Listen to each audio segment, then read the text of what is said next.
নোয়াখাইল্লা করে দেখছেন, নোয়াখাইল্লা গো সাহস দেখেন নাই। আগামীর কর্মসূচির নাম হচ্ছে ডেথ অর ডিভিশন, হয়তো বিভাগ নয়তো মৃত্যু। এই নোয়াখালী সেই নোয়াখালী, এই নোয়াখালী হচ্ছে আপসহীন নেত্রী, গণতন্ত্রের মানস কন্যা প্রয়াত বেগম খালেদা জিয়ার নোয়াখালী। আব্দুল মুঈদ চৌধুরী জনপ্রশাসন সংস্কার কমিশনের চেয়ারম্যান, আপনাকে এত বড় স্পর্ধাকে দিয়েছে। আপনি বীর শ্রেষ্ঠ রুহুল আমিনের জানা নোয়াখালীকে সংযুক্ত করে কুমিরাকে বিভাগের প্রস্তাবনা দিয়েছেন। এত বড় স্পর্ধা আপনি কোথায় পেলেন? আপনি নোয়াখালীর মানুষকে মূল্যায়ন করেননি, নোয়াখালীবাসীকে তোয়াক্কা করেননি, নোয়াখালীতে কোনো গণশুনানি করেননি। কার অনুমতি নিয়ে নোয়াখালীকে সংযুক্ত করে আরেকটি জেলাকে বিভাগের প্রস্তাবনা দিয়েছেন? আপনাকে হুঁশিয়ার করে দিচ্ছি, কোনোভাবে যদি নোয়াখালীকে মাইনাস করে পার্শ্ববর্তী জেলাকে বিভাগ করা হয়, খোদার কসম নোয়াখাইল্লা করে দেখছেন, নোয়াখাইল্লা গো সাহস দেখেন নাই। আব্দুল মুঈদ চৌধুরী, নোয়াখাইল্লারা নোয়াখালী থেকে আসা লাগবে না, ঢাকাতে যারা আছে তারাই আপনার বাড়ি ঘেরাও করবে।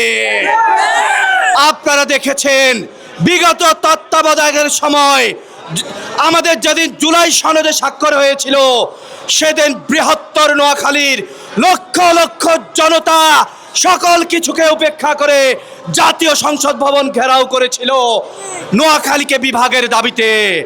আজকে এই প্রোগ্রাম থেকে নোয়াখালীকে বিভাগের দাবিতে আমরা একটি কর্মসূচি ঘোষণা করতে চাই।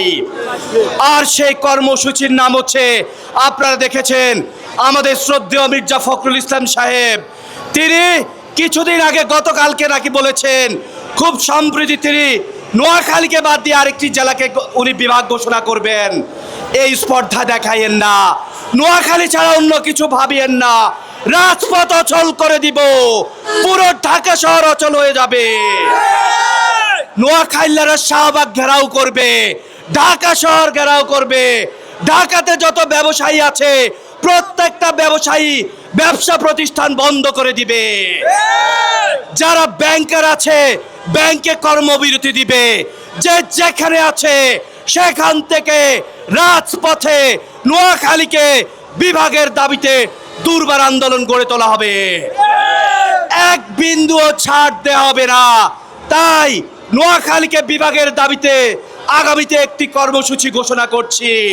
আগামীর কর্মসূচির নাম হচ্ছে ডেথ অর ডিভিশন, হয়তো বিভাগ নয়তো মৃত্যু, হয়তো বিভাগ ডেথ অর ডিভিশন। এই কর্মসূচি আমি তুলে দিচ্ছি আজকের যিনি প্রধান অতিথি এবং আমাদের প্রধান বক্তা, নোয়াখালীর দুই তারুণ্যদীপ্ত আইকন আমাদের আমির ভাই বেলাল ভাই এবং আমাদের মঞ্জুরুল আযম সুমন ভাই, ওনাদের হাতে কর্মসূচি দিয়ে দিলাম। আগামীতে নোয়াখালীর জেলা সমিতির নেতৃত্বে প্রত্যেকটা নোয়াখালীবাসী রাজপথে ঐক্যবদ্ধ আন্দোলনের মাধ্যমে বীর শ্রেষ্ঠ রুহুল আমিনের নোয়াখালী, বেগম খালেদা জিয়ার নোয়াখালী, ব্যারিস্টার মওদুদ আহমেদের নোয়াখালীকে বিভাগ দাবিতে রাজপথে নামবে।